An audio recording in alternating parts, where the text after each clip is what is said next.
Speedrunning has always held a special place in my blackened, empty heart. Speedrunning events like GDQ and the more recent Kaizo Coliseum are what I would call sick and pog. I've always wanted to get into it, but never knew where to start. So what's a good speedrun for a beginner?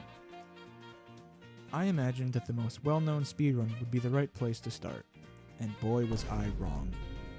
Before I started this challenge, I thought to myself, speedrunning, easy. I always finish fast. So I put myself to the test to answer, is speedrunning really that hard? Or a more accurate question, can I, a man with no real job, no responsibilities, no waifu, compete with talented speedrunners? You might be thinking, that sentence isn't grammatically correct. Okay, you're probably right. To which I say, why do you think I'm making videos on the internet? It's because I'm stupid and don't want to go to college and get a real job. My only goal here is to get a sub 20 in under 100 hours, which is a pretty decent run, but still wouldn't even put me in the top 1,000. The speedrun starts with a 60-second cutscene, which makes resetting a pain in the ass. Within 10 seconds of the gameplay starting, you're already doing the first trick, Lakitu skip. Usually the Lakitu will stop you as you run up the bridge and tell you how to play the game. But I don't care, I'm a speedrunner now. You can also skip this cutscene by precisely jumping. Actually, I don't know how to do it. I'll probably learn that later. I should mention, this game features some pretty crazy tricks. Some you may have seen before, but I'm betting you haven't seen them all.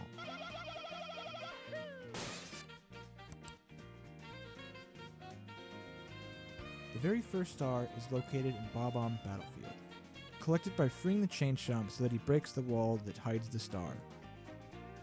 Or you could do it the speedrunning way, bomb clip.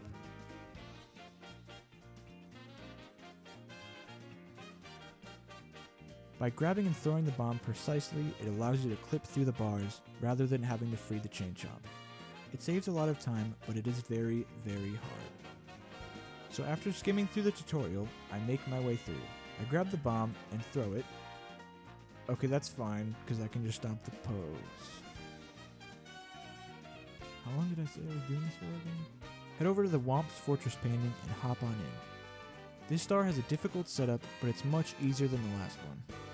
Apparently the intended way is to break a wall with Mario's face, but with a well-timed setup called Cannonless, there is a small frame window where you can just grab the star through the wall. This trick isn't very difficult as it only took me 3 tries to get, but missing it loses a lot of time. Head back into Whomp's Fortress and run to the third star, Wild Blue. A bit of clean movement helps here, but it's just a nice break from the last 2 stars. Where's the next star? You guessed it, back in Thwomps. Actually, the next 2 stars follow nearly the same path. Of course, you probably already knew that. Why else would you click on Mario 64 video? The 6th and final star in Whomps is located in the sky and can be grabbed 2 different ways. The first is to make an owl carry you into the sky where you can position yourself above the star and drop down. The second and much harder method is some gamer schmoo... did I actually write that? It's owlless, okay? Everyone calls it owlless. I will not be doing this in my first playthrough, but maybe I'll come back to it. The last 2 stars before the first Bowser fight are located on Cool Cool Mountain. The first star is a very awkward cliff jump. I probably died more times there than people were killed in Sharknado. Just because I suck, it's not that hard. Once you hit the bottom, it's not too hard unless you're me and can't jump up a ledge that wasn't meant to be difficult. The second star of CCM is called Tuxie. A baby penguin somehow waddled his little baby-ass legs all the way up the mountain and needs to be returned to its negligent mother. Just make sure you don't accidentally throw him off the face of the earth. Collecting 8 stars opens up the path to the first of 3 Bowser levels, Dark World. The first time I ran through this level, I did it without the red coins because the level is hard enough without them. There are many places along this level where you can just fall off the edge and die immediately. Once you beat the first Bowser, you get the key to the basement, which is where the rest of the stars will be collected. The first basement star is in Shifting Sandland. It's an extremely tight timer to reach the bird before he flies too far. If you don't get it, you kind of just have to restart, as the bird won't be in the right spot anymore, so you better hope you get it first try. Also, when you take the star from him, he dies. I guess. The second star of Shifting Sandland is much easier. The triple jump over the sand dune is pretty simple, and you have time to retry since the star isn't being carried around by a dumb bird that likes shiny things.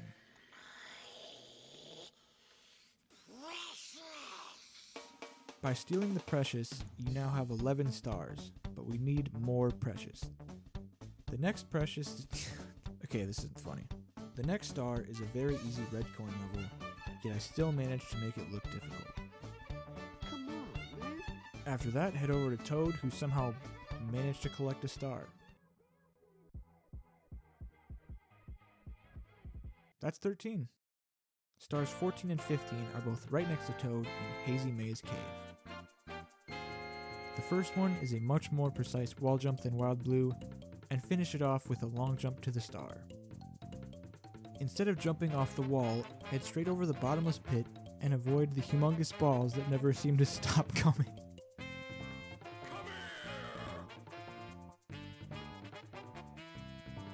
And that's the 15th star. Before we collect the final star, we have to shove ourselves and a bunny through the wall, which I'm sure feels great for the bunny clip. Also known as Miss Clip. Just make sure you go into the correct door, because apparently there are 2 doors that look the exact same.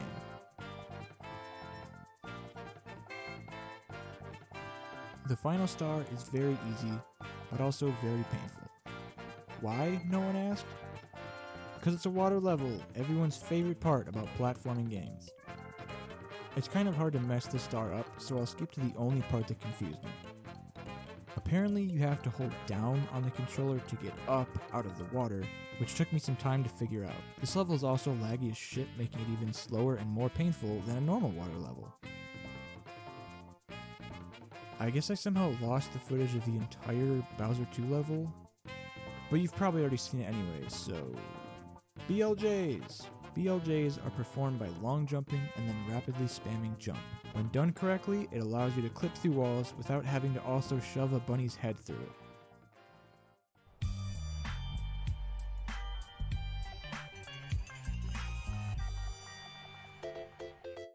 I don't mean to sound arrogant when I say this, but why do people think BLJs are so hard? I did it first try on both staircases. Maybe I'm just that guy, or I'm about to get handed some serious karma. Once you finish the BLJs, that brings you to Bowser 3. Easily my least favorite part of the entire run.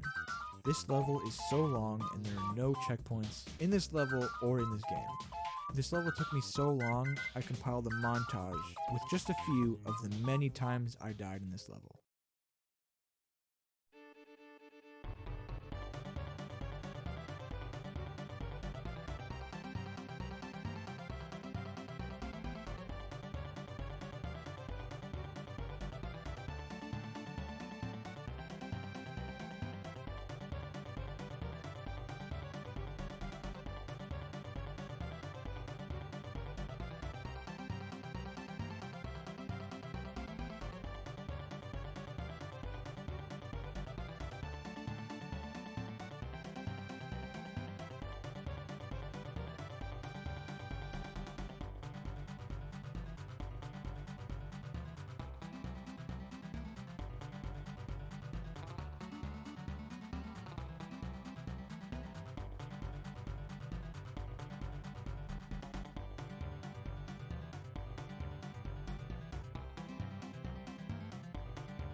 After what was probably an hour of suffering, I finally made it to the Bowser fight.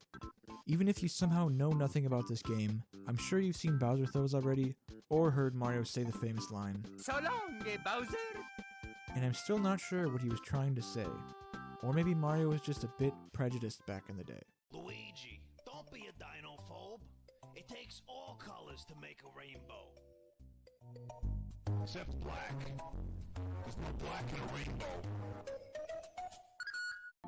After my first playthrough, I decided it would be a good idea to practice some of the tricks before I started a complete run. I decided to actually learn bomb clip for some reason, and I'm not exaggerating when I say it probably took me over 100 attempts to get it the first time. Now, did I skim through the video quickly and do it incorrectly a lot of times? Sure, I did, but did it help when I rewatched the video over and over? No, it didn't. And did I feel relief and understanding once I finally did it correctly? Nope, not really. Yet somehow, I eventually got a feel for it and was able to land it. I actually got to the point where I did it 3 times in a row, which I decided was good enough to move on. I was already able to consistently land cannonless, so I didn't spend too long on it. Wild Blue is very straightforward, it's just a simple wall jump. I know that the next star is King Thwomp, but I don't think there's any need to practice the Thwomp fight. Only the movements seem necessary, and that's pretty easy as well. Climbing the tower is basically the same as getting to Thwomp. I got a little more practice on it just because there is a bit more parkour. Still not too difficult though. Still easier than venturing into the real world and trying to find love and happiness. I'm not going to learn Owlless yet since I didn't think it saved a lot of time. Also, the owl has never failed me once, and neither has your mom. I still don't land consistently under CCM, but I'll figure it out later. I just wanted to get a complete run in. I didn't think my ability to make babies cry by holding them would carry on to video games, but I'm just that guy. Bowser 1 was easily the most difficult challenge for me on the practice run, and it just pains me to watch, so we'll just skip it. Big Bird is a star that I lost a lot of time on, so I repeatedly grabbed his star and murdered him. Not even for practice, but just for the pain that he caused me. Why are we still here? Just to suffer? Pyramid Star and the Lava Red coins aren't too hard, so I didn't worry about those. And then of course there's a Toad Star. I went up to him and took it. At least I thought I did.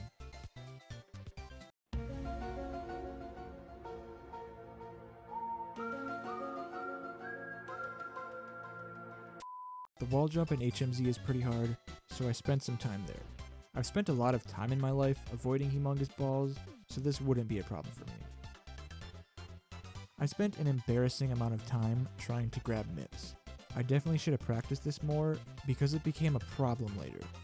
I also didn't think that Bowser's sub would be a problem, but it would be proved later that I was wrong.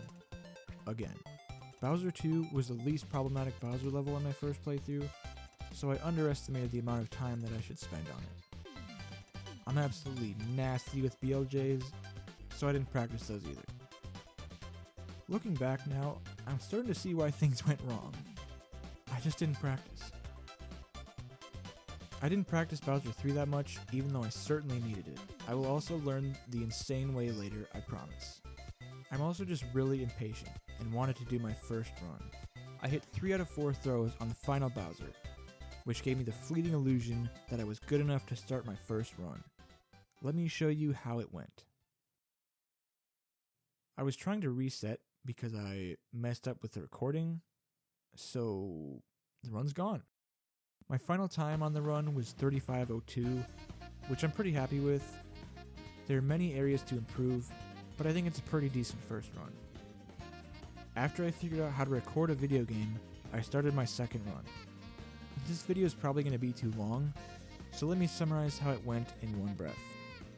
I missed like I just skipped, missed bomb clip, failed cannons the first time, got stomped by King Thwomp, nearly perfect tower run, nearly missed owl, missed CCM 1 twice, Tuxie first try, bullshit moon in Dark World, missed the Bowser throw, missed Big Bird and got it with a game over, got him the second time, failed the triple jump and somehow died, missing like 7 wall jumps in HMZ. Man, looking back, this run was awful. Died 2 more times somehow, grabbed MIPS at the second best spot, missed the jump in the missed the jump in the water level, nearly one-shot Bowser 2, second tried BLJs, and another game over because I freaking suck. At that point, I decided to just end the run and start over. It wasn't like a rage quit, it was just like a reasonable restart because I wasn't going to PB. Okay, I lied, I rage quit. Even after just 2 runs, my sanity was depleting. The only thing keeping me sane is my nice relaxing music. With a decent amount of practicing under my belt, I decided to crank out a lot of runs and just see how things went. After a few runs, I was consistently hitting the 25-minute mark, which meant I needed to save 5 minutes. I replayed a run of me getting 25 and I only died twice. How could I go faster? After further investigation, I realized there was a lot of areas to save time, but one of the most important ones was Bowser throws. I didn't realize how much time you could save by 1, not missing, and 2, stop rotating so many times. Apparently you should be throwing Bowser before the 3rd rotation, as he gets too fast to time accurately. Another area that I could save time in was Dire Docks. It was not my gameplay, but the way the game played. I'm so cringe, what the fuck? I discovered that I was using an emulator that no one else uses, so I searched for the recommended emulator, which just fixed it, somehow. Around 20 hours in, I did a bit of research to see if I could save even more time. Of course you can save more time, dumbass. The world record's 6 minutes faster than what you're trying to get. That's when I discovered LBLJ. This strat saves time by skipping the stars in the lobby. I guess the basement stars are faster, and it also stops you from waiting for the 8-star door to open. All of this together saves around 30 to 35 seconds. Do I throw away everything I know 1/5 of the way into the time I gave myself to save about 30 seconds? Nah, that sounds like a lot of work. And why would I make YouTube videos if I don't want to do a lot of work? On a more serious note, I didn't think I needed to get sub 20, and that was really my only goal here. 100 hours sounds like a lot of time, but okay, you know what, it probably is enough time, but I just don't want to do it. I also tried this harder Bowser 3 jump for literally almost 2 hours. Even after that, I could not get it down to any level of consistency. Any reasonable person would probably think to learn a better strat that they can hit more consistently, but I don't even know what reasonable means. I don't think I'll be able to save enough time with the rest of the run, so my speedrun might have to come down to chance. Not even close. Around the 40-hour mark, I was having one of the best runs of my life. I hit Lakitu skip, bomb clip, and cannonless first try. I had a minor mess up on the tower, but everything else was going perfect. And that's when I accidentally fell into the pyramid in shifting sand. I knew that I could still recover in time if everything else went right. So I tried to quickly kill myself. That doesn't sound good, because I don't know how to get a star on the pyramid. Doing this kicked me out of the level, of course, so I immediately went back in to get the pyramid star, and I'm still in the pyramid.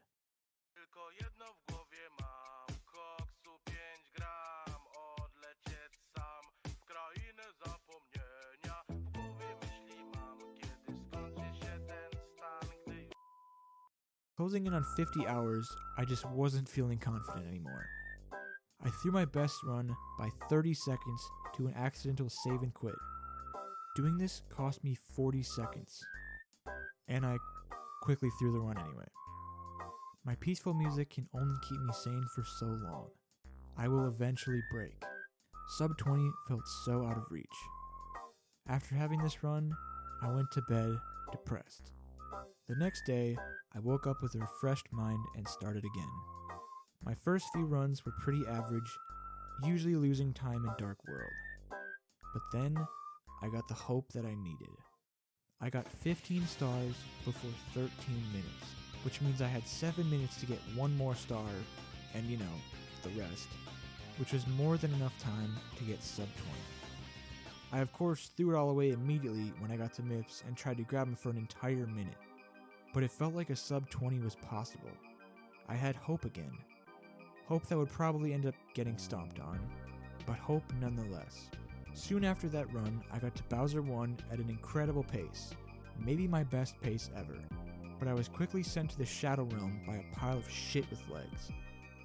On one of my later runs, I got to Bowser 3 just before 18 minutes, which was the first time that I could possibly finish in sub 20, and I quickly threw that one in the trash. My very next run was a great pace as well when I unlocked a new fear. My game freezing. I only lost about 7 seconds, but it was annoying and it shook me up. Yeah, I threw that one too. After much more gameplay, lots of therapy, and more time than I would like to admit, I finally got my sub 20.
achieving this very minor accomplishment was finally over, and it only took me 102 hours.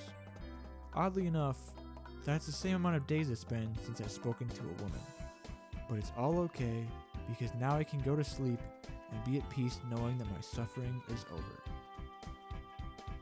Oh, also I plan on doing more challenges like this, so subscribe if you would like to see that.